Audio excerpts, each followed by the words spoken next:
Welcome to episode 4 of Schooled, where we delve into the various aspects of the school system. We're just starting March, which means it's time for the annual budget. Beautiful Plains School Division has prepared a budget presentation for families, taxpayers, and any interested parties that not only outlines the proposed 2024-25 budget, but also covers a bit of background on the school division. For instance, did you know that Beautiful Plains School Division covers about 3,500 square kilometers? Did you know that the population of the division has nearly doubled since 2008? Or that by far the largest proportion of the budget goes directly into classroom teaching?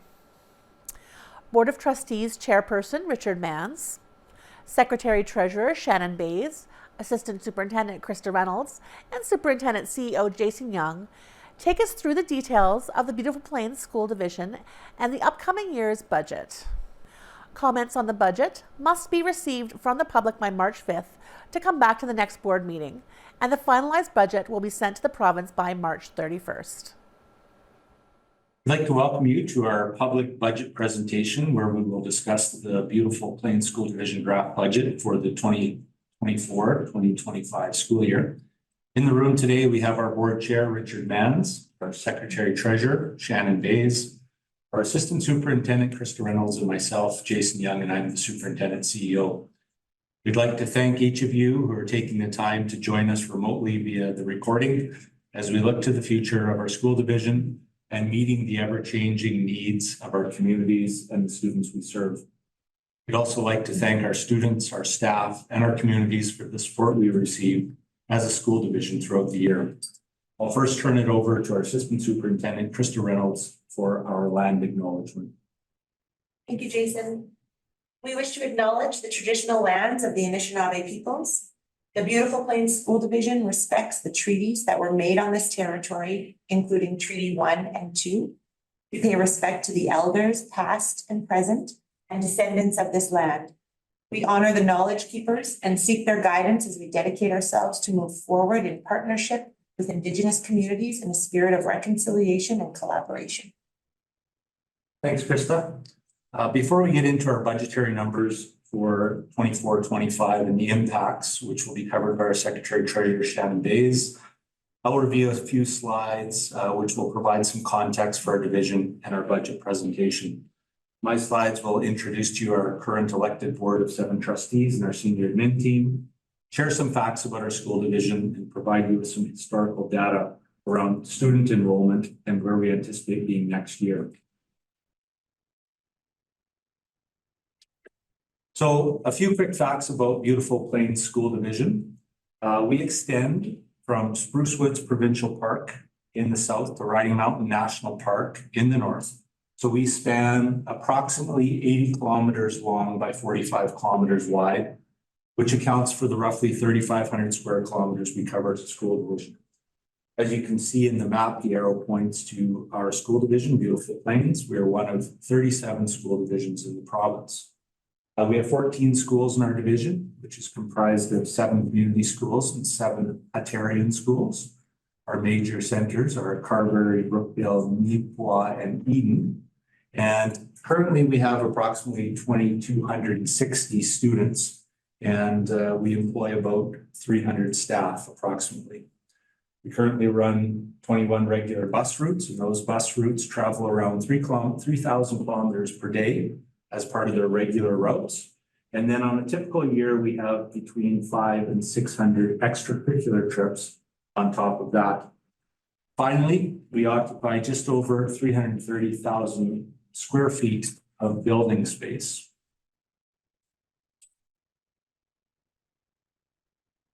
Taking a look at our 7 elected trustees that have a combined service of over 85 years. There's a great mix from new trustees to those who have 25 years of past knowledge and experience in our school division. So looking at the back row of this slide, going from left to right, we have Kathleen Gillis, Garth Hunter, Laverne Bean, who is our vice chair, Richard Manns, who is our board chair. And in the front row, again, going from left to right, we have Krista Reynolds, our assistant superintendent, Susan Kohinski, Ray Taves, myself, Jason Young, John McNeely, and Shannon Bays, who's our secretary treasurer. This graph shows our enrollment history for our division. The chart goes back to 2008, simply to show that back 16 years ago, we were a school division who was not growing. Rather, like many rural divisions, we had experienced a steady decline and had leveled off at around 1,480 students. Since 2012, we've experienced steady and rapid growth to the point we have been one of the fastest growing divisions percentage-wise in the province of Manitoba during the entire duration of that time. You'll note that there's a couple of years during COVID where our population leveled off, that being 2020 and 2021. That was mainly due to a number of our families choosing homeschooling for their children during the pandemic, as well as travel restrictions that were on that made it difficult for newcomers to bring their families to Canada. Over the last 2 years, that growth has once again increased significantly. From 2021 to 2022, we grew by about 100 students. And from 2022 to 2023, we grew by another 150 plus students. So that growth over the last 2 years represents about a 12.5% population growth over the last 2 years. The bulk of that student growth has occurred in Nipawin, where we've grown from around 750 students in 2 schools to 1,470 students in 3 schools. And most recently, Nipawin Middle School was built and occupied in 2019. And now we are awaiting another new vocational school to house our growing population.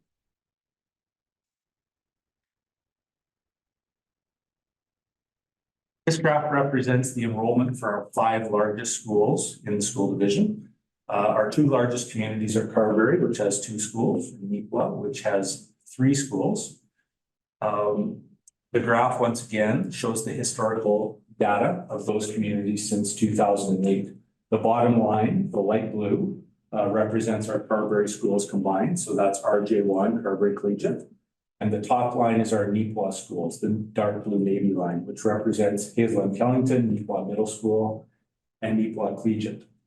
So back to the bottom light blue line, our Carberry schools have declined slightly over the years, but have rebounded and now actually have their highest student population since 2009.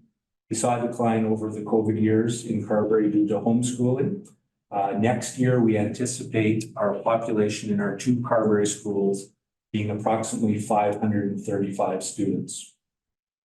Nipawin, or the dark blue navy line, going upwards, has seen dramatic growth. Next year, we anticipate just under 1,500 students in our 3 Nipawin schools, that being Nipawin Collegiate, approximately 505 students, Nipawin Middle School, approximately 475 students, and Hazel and Kellington, the K-4 school, being 525 students.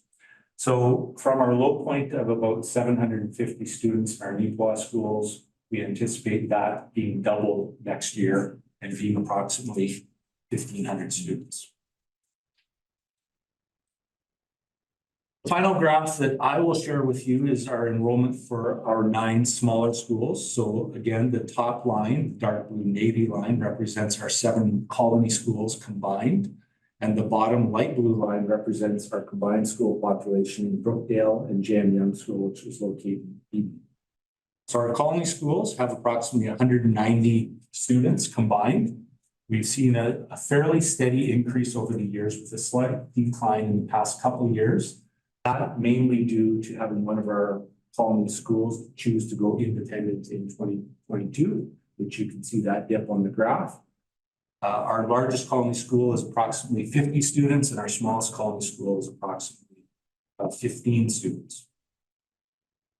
The bottom light blue line represents Brookdale and J.M. Young schools combined.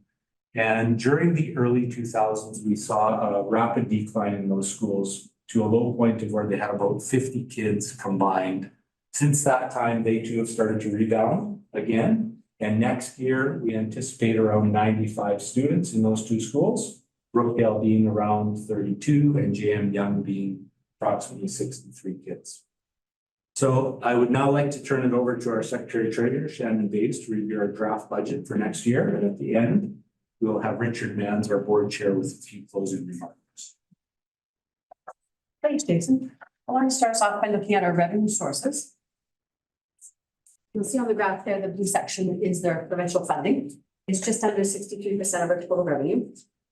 Provincial funding formula makes up the majority of this revenue and reflects our enrollment, expenditure levels, and property assessment values. The red section on the graph is our property tax offset grant. This was a new grant introduced in 2021. It was mainly allowed divisions to maintain a taxation or special levy of a 2020 level. The funding announcement this year confirmed that this will continue for the 24-25 at the current year level. The green section of the pie graph is our municipal revenue. It's approximately 34% of our total revenue. This funding has changed considerably in the last 5 years, starting in 2019, with limits of how much funding divisions could raise locally. You may recall that municipal funding has been a predetermined percentage with an offset grant for 5 years. These changes, which are part of Bill 71, have made a complicated calculation even more complicated. The province also committed to a 25% reduction or rebate to school property taxpayers in 2021 and a further 25% reduction in 2022 for residential and farm property owners. We anticipate this will remain in place for next year. However, the province has yet to confirm if the tax phase out started in 2019 will continue beyond 2024 and has yet to confirm if the rebates will remain in place. Fully phased out would mean the entire section that is green would be reduced to zero, and funding for education would be purely a provincial cost, so a totally blue section. For 24-25, divisions have the ability to make decisions on local taxation to address local priorities. The mill rate, which is used to calculate property tax, is consistent across the division, but the impact of taxation can vary greatly based on the property assessment values. The other component in there of 0.8% is made up primarily of tuition fees from other divisions where students attend Beautiful Plains School Division, but are outside our boundaries. This shows the provincial funding over the past several years. The province formally announces what amount of funding has been committed to public schools for the next school year in a format compared to the current school year. For the 2024-25 year, the province has committed an increase of 93.3 million or 5.7% over the current year, the far right bar. The bottom portions of each of these bars is to fund school division operating costs. This includes several grants. One of the examples is the tax incentive grant. It was planned to be phased out over 3 years. It was phased out for 1 year and has been suspended ever since. So we still continue to get that funding. The general support grant is also included in here, which is an overall provincial level of funding and has been set and will be allocated to divisions. There's another grant we received that was named the 2023 initiative. It was then renamed to early years, and now it is renamed to small class size initiative, which focuses all on the same thing, class sizes for kindergarten to grade 3. The details are still forthcoming for the small class size initiative, and we will still continue to value small class sizes as long as we can. Our funding does remain at the 2017-18 level. Also included in here is the new nutrition program initiative that was announced with the funding announcement. The top portions of these bars is capital support to fund new school construction or substantial changes to existing school buildings. These are one-time only costs and are financed. The focus has been on new schools or capital for the past several years, as you can see by the orange parts on the bars. As you can see, the allocation to operating has varied as well. There was a decreasing trend for several years. There's only been this year and the next year that the increase in funding has shifted to funding of operating costs. For Beautiful Plains School Division, it means 1.2 million increase, mainly due to increase in enrollment and increased equalization support. This is our proposed budget for the 2024-25 year. The chart on the right is displayed as by object, and it compares the proposed budget to the current year budget.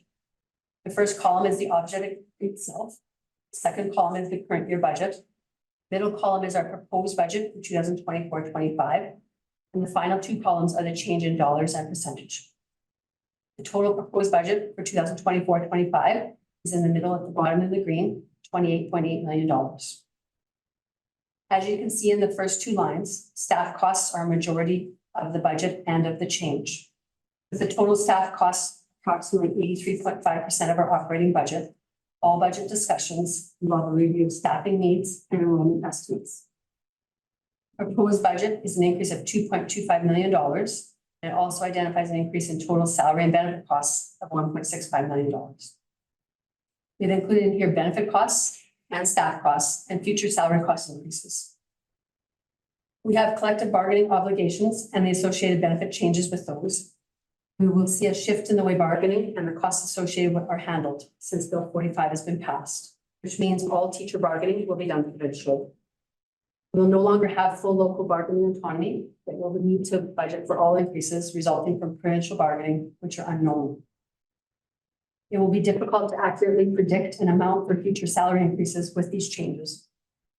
An amount has been included for this and will parallel other settlements in the public sector. Our division continues to grow and we continue to add staff for the basic needs a growing division faces, which is classroom teachers. Continual growth means we're always trying to get caught up with staffing as our funding is based on prior year enrollment.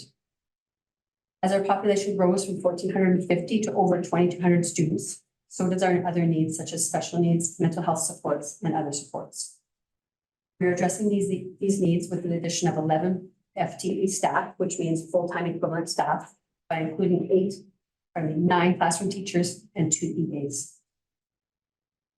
The remaining increase of $600,000 is on the other 4 lines in that chart. As individuals, we've experienced some of the same cost pressures as individuals have. These examples are utilities and insurance costs.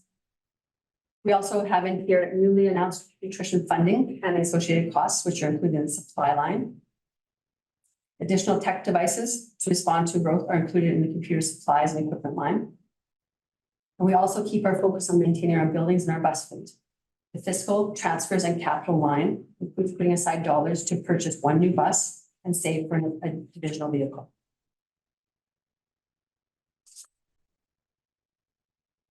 The largest portion of our budget is salaries, and this chart shows how the salaries are distributed. Our salaries are 22.1 million of our budget, or just under 77%. The pie chart shows the breakdown of salaries by type of employee. The blue section is teaching.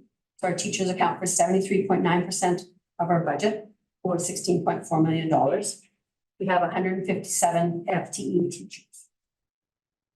Instructional other includes clinicians and EAs, and it's just under 11%. That's the red portion and the green portion of the graph, and it's equal to $2.4 million. This includes speech language pathologists, psychologists, mental health supports, and EAs. The remainder are non-teaching and represent 15.2% of our total salary, which is approximately $3.3 million. You can see in the purple section of that school secretaries, we have 9 FTEs. The blue section is for bus drivers and garage, which includes mechanics and transportation supervisor as well, 27 FTEs. The orange section is our custodians and maintenance. It includes the maintenance supervisor, which is 19 FTEs. Our senior administration is next with 10 FTEs, which is senior administration and our trustees. And other is 6 FTE, which includes technology and all other parts of secretarial support, which totals 296.5 FTEs plus 7 trustees.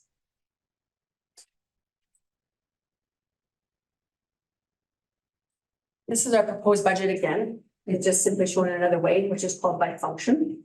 You can see it in the chart on the left, shows the total proposed budget of 28.8 million.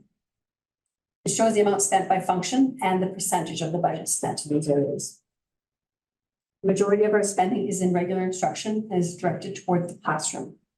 We would expect to see this with about 80% of our staff included in teaching and other instructional.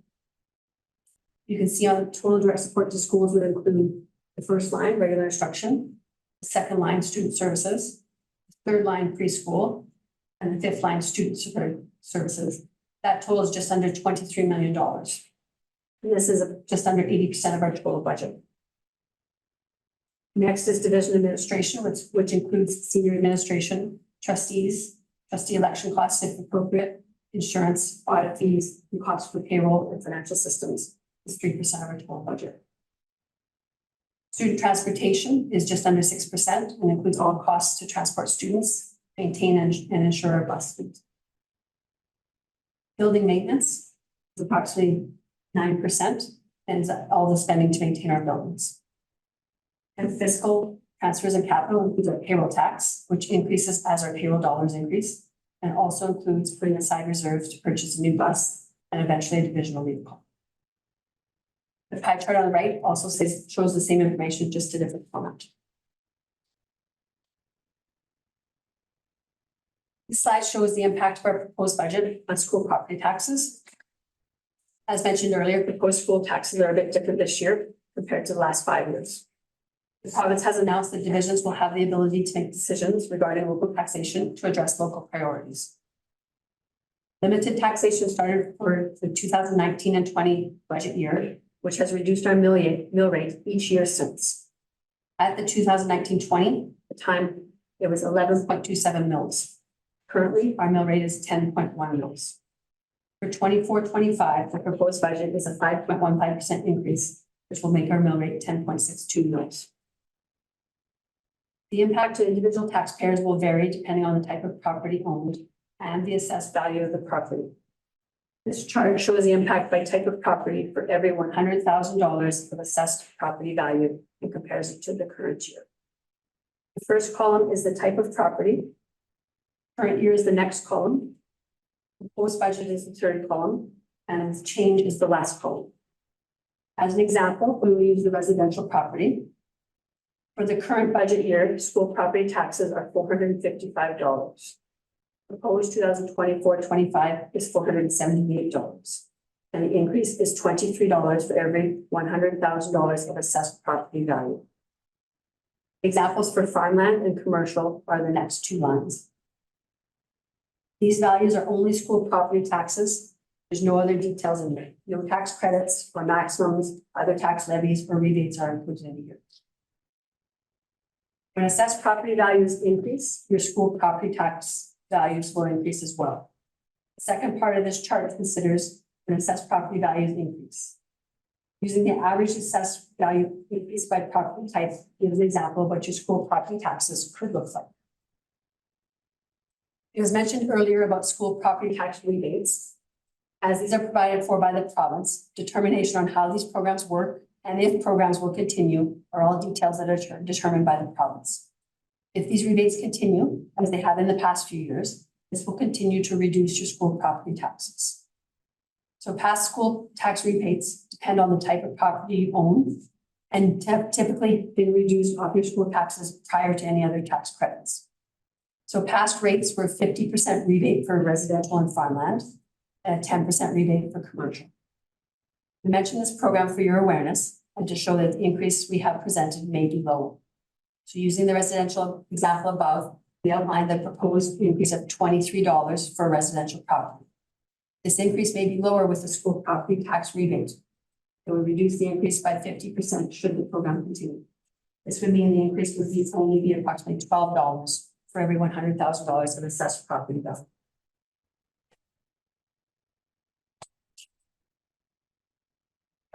We've reviewed with you what we feel are the important and critical parts for our divisional budget for the next school year. We've highlighted things we feel are key items and have provided information to help understand the relevance of these items and how they impact our division. As we have in other years, we are requesting your feedback or comments on what we have presented here for our budget. We are here to answer any questions you may have. We will also compile any comments, feedback, or questions you may have after today. We are requesting that you email any comments, feedback, or questions to epsd@epsd.mb.ca. Or you may email any of our board of trustees at the emails on the screen. This information will be compiled for our board for their consideration when setting the 2024-25 budget. This presentation will remain on our website until March 5th and allow opportunity for you to review. Trustees will review and are anticipated to finalize March 5th, 2024, and the budget will be submitted to the province by March 31st, 2024. Now I will turn this over to our board chair for closing comments. Good morning. I'm Richard Mans, the board chair of Beautiful Plains School Division. On behalf of the Board of Trustees, I would like to thank everyone who's taken the time to watch our budget presentation for the 2024-25 school year. As a board, we have to find that balance between what is required to run our school division effectively and efficiently while keeping costs down for our local taxpayers. We need to consider what our schools and students need to compete in a global economy marketplace, and yet realize what we are living in times that are financially challenging for many of our community members.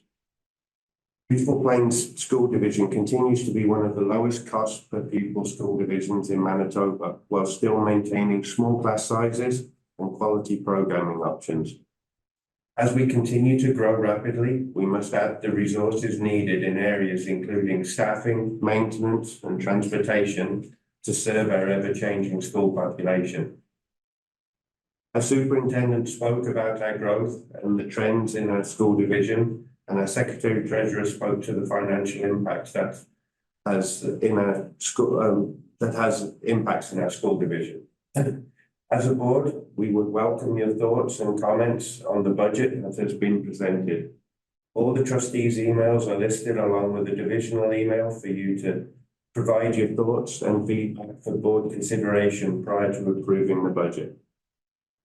Lastly, I want to say thank you to our public for your ongoing support of the students we serve.